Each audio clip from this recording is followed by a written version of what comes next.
নমস্কার বন্ধুরা, নতুন রেসিপিতে আপনাদের স্বাগত। আজকে আমি আবার একটা অন্যরকম রেসিপি নিয়ে এসেছি। আজকে আমি করে দেখাবো মালাই পটল।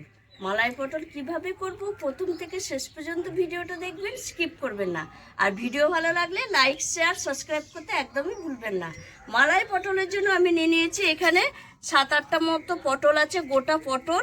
আর একটু বড় সাইজের পটল নিয়েছি, দেখে বুঝতে পারছেন এর ভেতরে পুর দেবো। তার জন্য এখানে নিয়ে নিচ্ছি সাদা তিল, পোস্ত, সর্ষে, নারকোল কটা ছোট করে কেটে নিয়েছি, কাঁচা লঙ্কাটা মিক্সিতে দেব। আর নিয়ে নিয়েছি হলুদ গুঁড়ো, একটু কালো জিরে, লঙ্কার গুঁড়ো।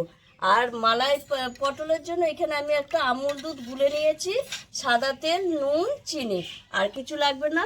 আমি নারকোলের দুধ ছাড়াই মালাই পটলটা করে দেখাবো। প্রথমে আমি পটলগুলো একটু ছাড়িয়ে নেব, দিয়ে ছাড়িয়ে ভেতরে বীজগুলো বের করে নেব। এই দেখুন বন্ধুরা, পটলটা একটু ছাল রেখে আমি কেটে ছাড়িয়েছি, মানে হাত ছাল রেখেছে, হাত ছাড়িয়েছি। তা নাহলে একবারে পুরো ছাড়িয়ে দিলে পটলটা একদম নেতিয়ে যাবে, তখন এই রেসিপিটা খেতে ভালো লাগবে না। এইবার পটলটা আমি এইভাবে কেটে নেব, দিয়ে এর মুখটা রেখে দেবো, পরে এতে দিয়ে দেবো। এইবার আমি ভেতর থেকে এইভাবে বীজগুলো সব বের করে নেব। প্রত্যেকটা পটল আমি এইভাবে ছাড়িয়ে এরকম বীজগুলো সব বের করে নেব। আর এই বীজগুলো আমি এই পেস্টের মধ্যে দিয়ে দেবো। এই যে মশলার যে পেস্ট আছে তার মধ্যে এই বীজগুলো দিয়ে দেবো। দেখুন বন্ধুরা, পটল সব কেটে ধুয়ে নিয়ে এসেছি, আর এই যে সব বের করে নিয়েছি ভেতরের অংশ দিয়ে। এই মিক্সিতে সব মশলার সঙ্গে ওই ভেতরে বীজগুলো সব পেস্ট করে নিয়েছি। আর আমি মিক্সিতে একটা টাইট পেস্ট করে নিয়ে এসেছি। এটা বেশি পাতলা হলে হবে না, তাহলে কিন্তু বেরিয়ে যাবে পটলের ভেতর থেকে। ভালো করে পেস্ট করে নিয়ে এসেছি। এবার এর মধ্যে কিছু উপকরণ মিশিয়ে দেবো।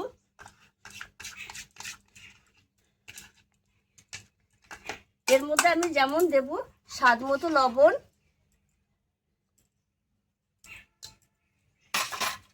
একটু চিনি,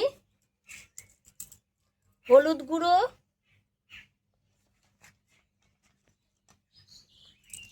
একটু সামান্য লঙ্কার গুঁড়ো দেবো, যেহেতু কাঁচা লঙ্কা দিয়েছি একটু সামান্য একটু লঙ্কার গুঁড়ো দেবো। দিয়ে একটা ভালো করে এই পেস্টটাকে আমি একটু মিশিয়ে নেবো সব কিছু মশলার সঙ্গে। মশলার পেস্টটা তো হয়ে গেছে, মিশিয়ে নিয়েছি মশলার মধ্যে উপকরণগুলো। এবার আমি পটলের মধ্যে একটু নুন হলুদ মাখিয়ে নেব, তাহলে পটলটা মানে খেতে ভালো লাগবে। এইভাবে আমি নুন হলুদটা একটু মাখিয়ে নেব।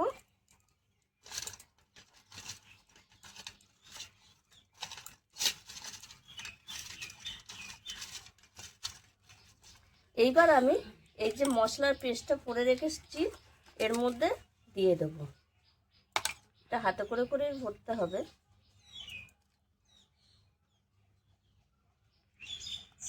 একদম পুরো ভর্তি করে দেব।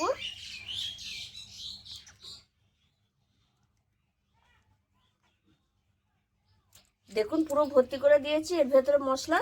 এবার এই যে পটলের এই যে এগুলো কেটে রেখেছি মুখগুলো, এর মধ্যে এরকম ঢুকিয়ে দেবো, তাহলে ভেতরে মশলাটা বেরিয়ে আসবে না। এইভাবে আমি সব পটল কটায় মশলা, এই দেখুন বন্ধুরা, মশলা সব ভরে নিয়েছি আর মুখগুলো এইভাবে আটকে দিয়েছি, এই দেখুন। আর অবশিষ্ট মশলাটা এখানে রেখে দিয়েছি, এটা মালাইয়ের ভাজার পরে লাগবে মালাইয়ের পটলে। এবার আমি যেটা করব, কড়াইয়ে সাদা তেল দিয়ে দিয়েছি, এর মধ্যে আমি একবারে দিয়ে দেবো সরাসরি এই যে কালো জিরে। এইবার আমি এই যে মশলা ভরে রেখেছি এই পটলগুলো ভেজে নেব। এই দেখুন বন্ধুরা, পুর ভরা পটলগুলো আমি উল্টে পাল্টে লাল করে ভেজে নিয়েছি। আর এবার আমি এই যে অবশিষ্ট মশলাটা ছিল এটা আমি একটু জল দিয়ে গুলে এরকম দিয়ে দেবো প্রত্যেকে। এর মধ্যে আমি দিয়ে দেবো একটু হলুদ গুঁড়ো, সামান্য একটু লঙ্কার গুঁড়ো, স্বাদ মতো লবণ, স্বাদ ব্যালেন্সের জন্য একটু চিনি দেব। এইবার আমি যেটা দেব এটা দুধ। এই যে দুধটা, আমুল দুধটা যে গুলে রেখেছি, এই দুধটা আমি এবার গুলে এরকম দিয়ে দেবো, দিয়ে ঢাকা দিয়ে দেবো। এটা হতে থাক। দেখুন বন্ধুরা, কত সুন্দর হয়েছে মালাইটা। আর এই দেখুন বন্ধুরা, পটলগুলো একদম পারফেক্ট সেদ্ধ হয়ে গেছে। আর মালাইয়ের কালারটা দেখেছেন কত সুন্দর হয়েছে, অসাধারণ লাগবে এই মালাইটা খেতে।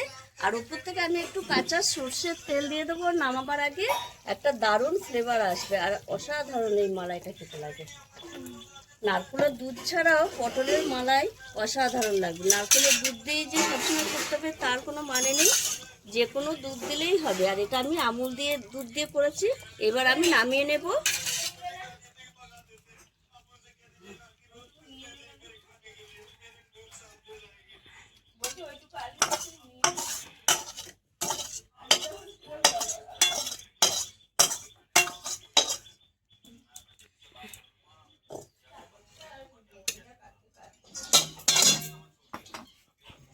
গ্রেভিটা দেখেই বুঝতে পারছেন মালাইটা কত সুন্দর হয়েছে। এই মালাই দিয়ে, পটলের মালাই দিয়ে এক ভাত খাওয়া হয়ে যাবে। আপনারাও এইভাবে একবার বাড়িতে এই পটলের সিজনে পটল মালাই করে খাবেন, অসাধারণ লাগে। আর আমার এই রেসিপিটি যদি আপনাদের ভালো লেগে থাকে তাহলে লাইক করবেন, শেয়ার করবেন, সাবস্ক্রাইব করবেন। আবার দেখা হবে আগামী ভিডিও।